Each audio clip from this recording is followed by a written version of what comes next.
In the heart of a beautiful and historic city, where old castles and grand buildings stood tall, a royal guard stood at his post. He was dressed in a crisp uniform, his boots polished until they shone under the sun.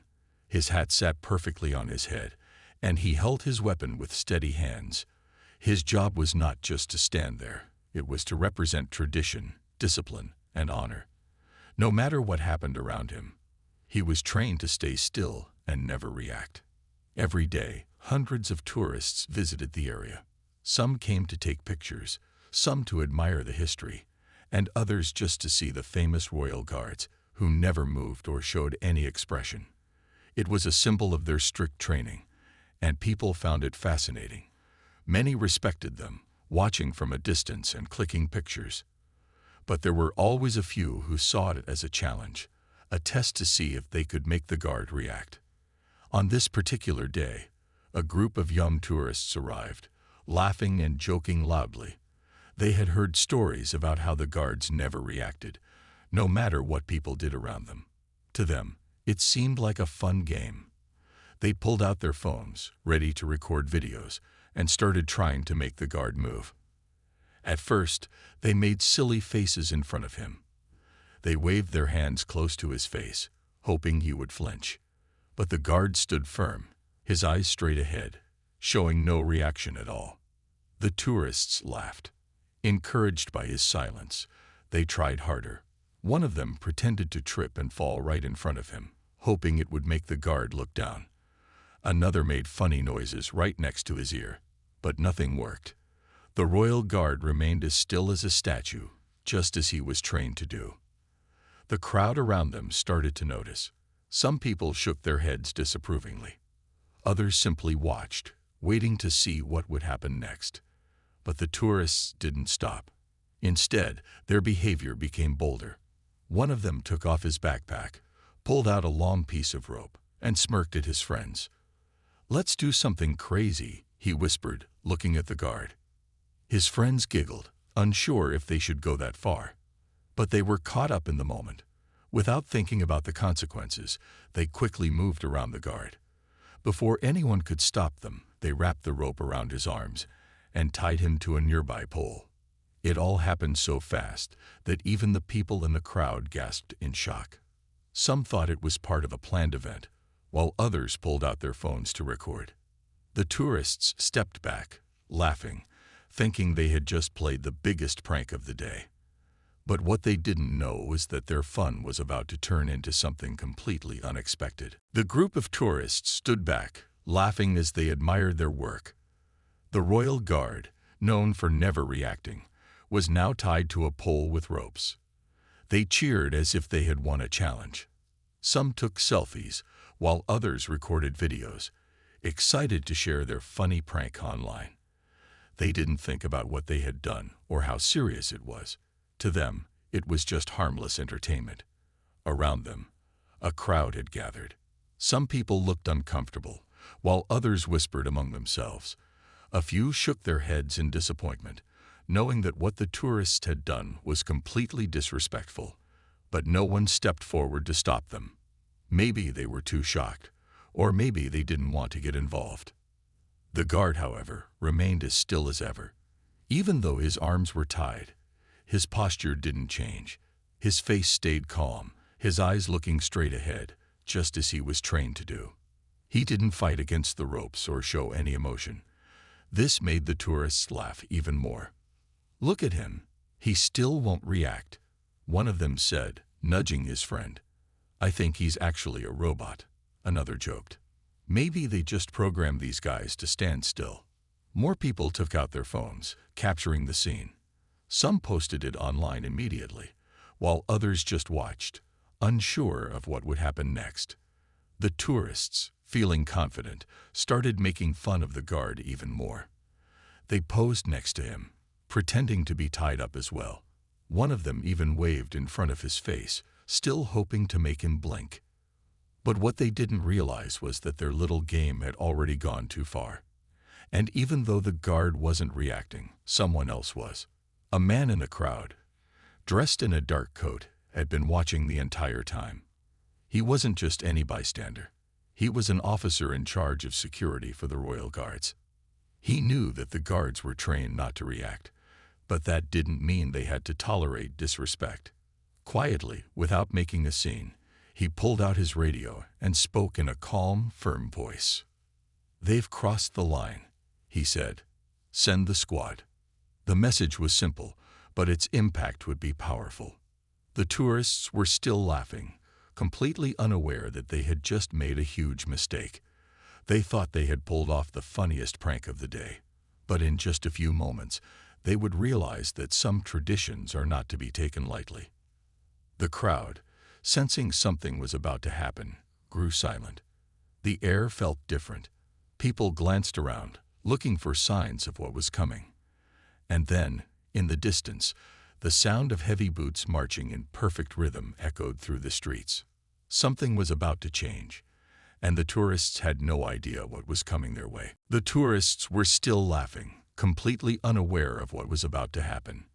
They stood around the tied-up royal guard, taking pictures and joking as if they had just played the funniest prank of their lives. Some of them were already thinking about how many likes and comments their videos would get once they posted them online. But the mood in the crowd had changed.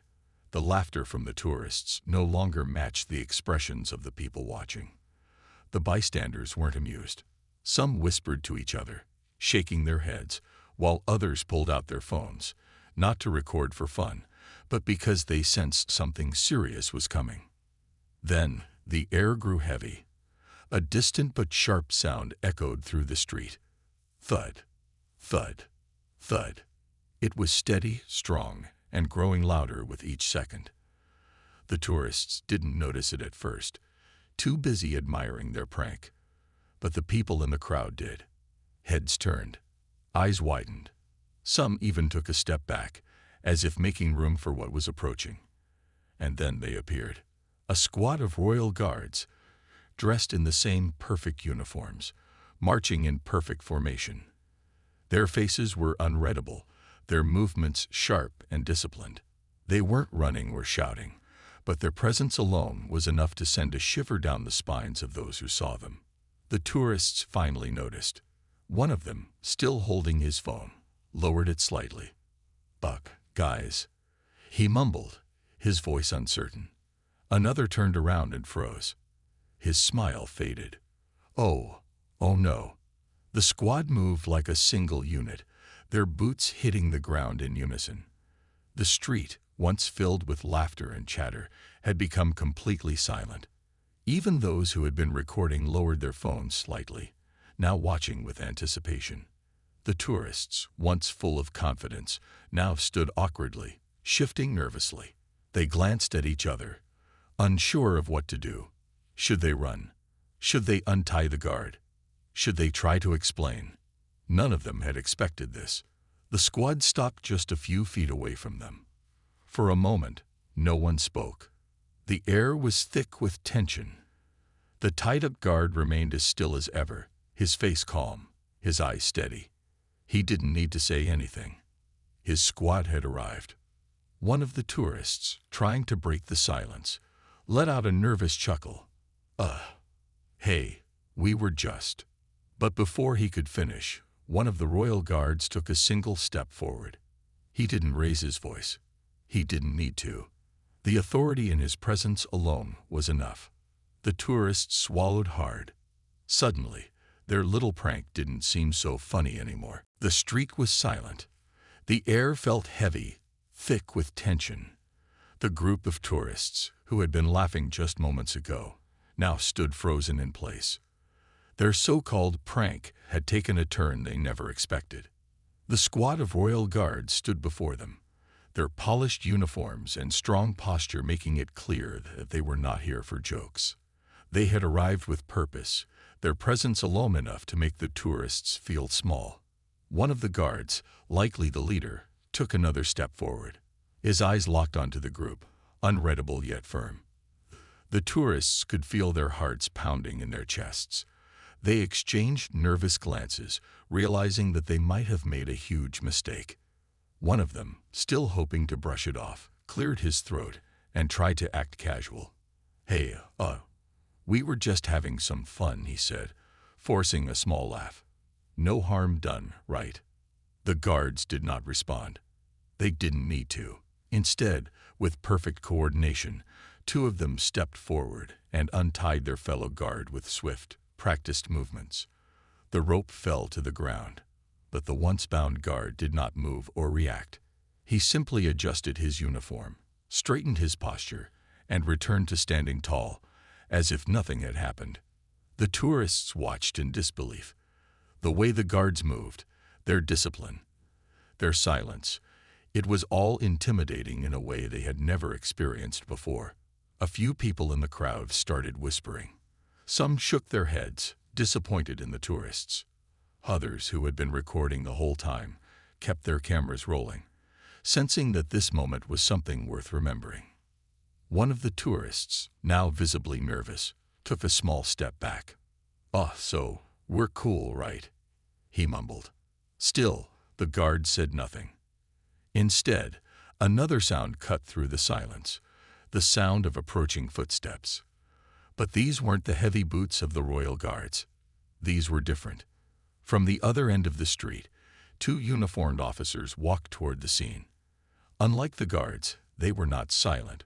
One of them, a man with a firm expression, scanned the situation quickly before speaking. "What happened here?" he asked in a serious tone. The tourists didn't answer right away. For the first time, reality was sinking in. This wasn't just some silly prank. This wasn't something they could laugh off. They had disrespected an important tradition, and now they were going to face the consequences.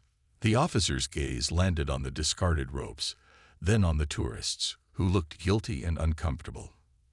He sighed, as if he had seen this kind of behavior before. "All of you," he said, his voice steady but firm, "come with us." The tourists swallowed hard.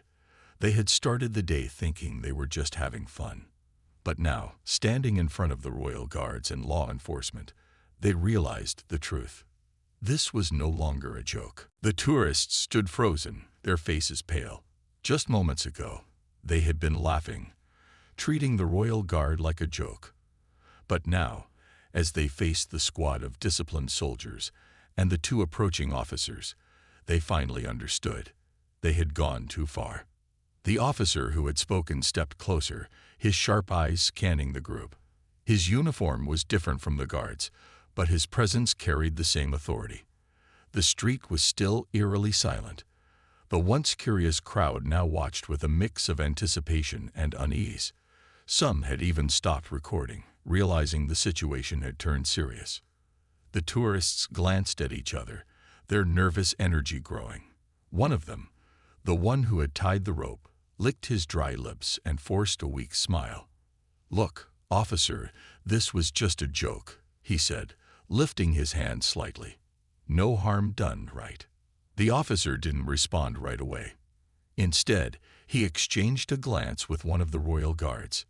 No words were spoken, but something about the exchange sent a clear message. This wasn't going to be brushed aside. The officer finally turned back to the tourists. "A joke," he repeated, his voice calm but firm. "You tied a member of the royal guard to a pole. You disrespected a centuries-old tradition. Do you really think that's funny?" The tourist hesitated, his confidence crumbling. His friends looked down, suddenly ashamed. The weight of their actions pressed down on them like never before. Another officer, who had remained silent until now, stepped forward and pointed at the rope lying on the ground. "Pick it up," he instructed. The tourist who had done the tying hesitated, but when the officer's gaze hardened, he quickly bent down and grabbed the rope with shaky hands. The first officer continued, his voice steady. "Do you know why the guards don't react, no matter what you do?" he asked. The tourists remained silent. "They represent discipline, respect, and duty," the officer explained. "Their job is to protect, to stand guard over places of great historical importance. They are not here for your entertainment." The tourists shifted uncomfortably. They had never thought about it like that before. To them, it had just been a fun challenge, a way to get reactions for social media. But now, standing in front of the guards they had mocked, they saw things differently. One of them, the youngest in the group, lowered his head. We didn't mean any harm," he mumbled. The officer studied them for a moment before speaking again. "That's not for you to decide," he said. "Follow us." The tourists had no choice. Without arguing, they followed the officers as they were led away from the scene. The crowd slowly parted to let them through, watching in silence. As they walked, the royal guards remained still, their faces unreadable. But they didn't need to say anything. Their unwavering presence had already taught the tourists a lesson they would never forget. The tourists walked behind the officers, their footsteps slow and heavy. Just minutes ago, they had been laughing, thinking their prank was nothing more than harmless fun. But now, with the eyes of the crowd still on them, and the royal guard standing tall behind them, reality had finally hit. They were in trouble. The officers led them through the streets, away from the scene of their prank. The tourists didn't dare to speak. The weight of their actions pressed down on them, and the silence between them felt louder than any words. Finally, they arrived at a small building near the guard post. It wasn't a police station, but it was clearly an official place. Inside, the air was cool and quiet. The tourists were told to sit on a row of chairs, while the officers discussed something a few steps away. One of the tourists, the one who had tied the rope, leaned forward and whispered, "What do you think they're gonna do to us?" His friend sighed, rubbing his face. "I don't know. Maybe a fine. Maybe we have to apologize." Another tourist, who had been quiet the whole time, shook his head. "Whatever it is, we deserve it," he muttered. "We were idiots." No one argued. They all knew he was right. After a few minutes, one of the officers returned. His expression was serious, but he wasn't angry. He looked at each of them before speaking. "You understand that what you did was wrong, correct?" he asked. The tourists nodded quickly. "Yes, sir," one of them said. The officer folded his arms.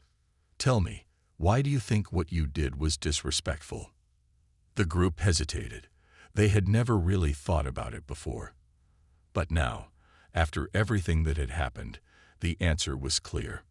One of them finally spoke.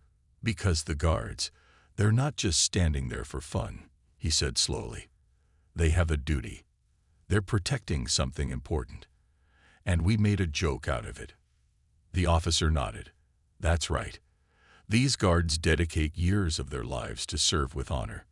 They stand still because it is their duty, and they don't respond because they are trained to remain professional no matter what.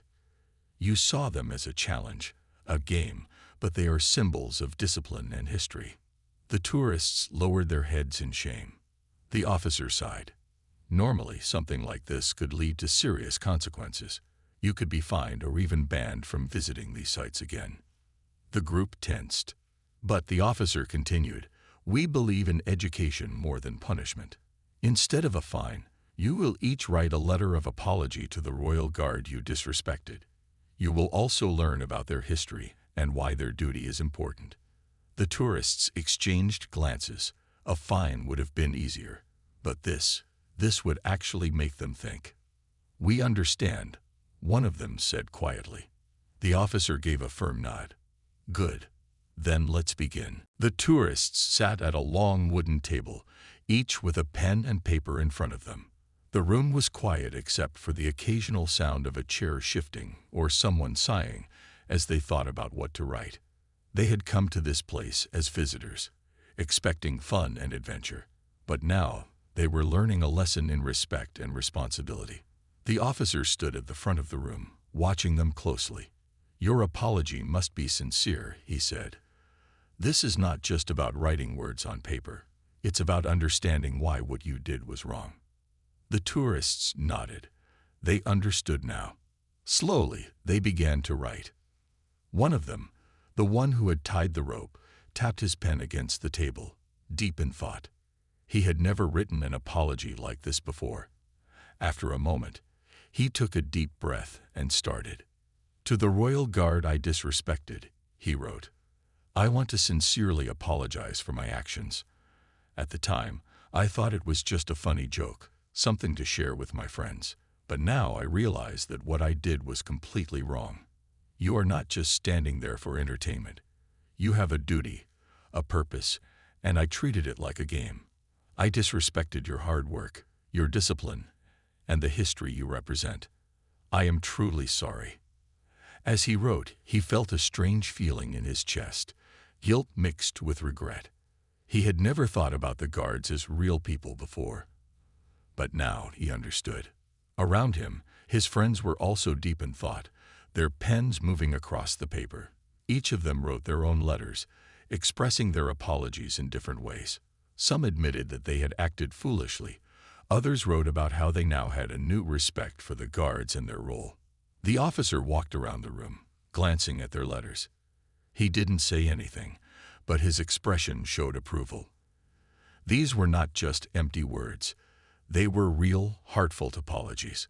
When they were finished, they placed their letters in envelopes, sealing them carefully. The officer gathered them and nodded. "These will be delivered to the Royal Guard," he said. "They may never respond, but what matters is that you have taken responsibility for your actions." The tourists felt a sense of relief. It wasn't just about avoiding punishment anymore. It was about doing the right thing. Before they left, the officer gave them one last task. "I want you to take some time to read about the history of the Royal Guards," he said. "Learn about their traditions, their dedication, and why their role is important." The tourists agreed. They had come here looking for fun, but they were leaving with something much more valuable, a lesson they would never forget.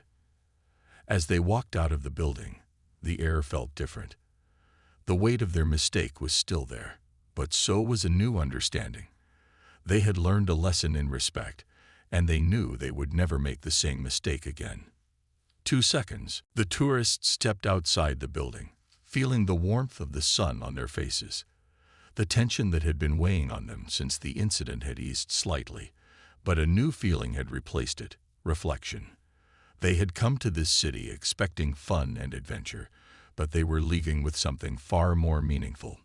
They walked together in silence, their minds still processing everything that had happened. The street they had pranked the Royal Guard on earlier now felt different. It wasn't just another tourist spot. It was a place of history, discipline, and honor. One of them, the one who had tied the rope, sighed deeply. "I still can't believe we did that," he said. "I feel so stupid." Another nodded. "Yeah, we really didn't think before acting." The youngest of the group looked around, his gaze landing on the Royal Guards, still standing in their positions, unwavering, just like before. He had watched videos of them online, seen people trying to make them laugh or react, but now he realized just how much strength it took to stand there with such discipline. "I never really thought about how much effort goes into what they do," he admitted. "They're not just standing there for fun. It's something bigger than that."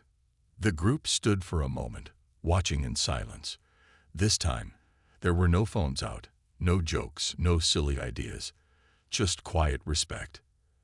As they turned to leave, an older man nearby, who had witnessed their prank earlier, approached them. His face was calm, but his eyes were sharp with curiosity. "Did you learn your lesson?" he asked. The group nodded quickly. "Yes, sir," one of them said. "We understand now. We disrespected something important, and we regret it." The man studied them for a moment before giving a small nod. "Good," he said simply. "Respect is something that must be learned. You're lucky you had the chance to learn it the right way." They knew he was right. Things could have gone much worse for them. They had been given a chance to take responsibility, to understand their mistake instead of just being punished for it, and they were grateful. As they left the area, one of them spoke up. "I think when we get back home, we should share what we learned. Maybe tell people why they shouldn't mess with the guards." His friend nodded. "Yeah, a lot of people probably don't realize what we just realized. Maybe we can stop someone else from making the same mistake." For the first time that day, they felt a sense of purpose. They had started the morning thinking about how many likes and comments they could get from a prank. But now, they were thinking about something much more important: respect, responsibility, and the value of tradition. And as they walked away, they knew one thing for sure: they would never see the royal guards the same way again.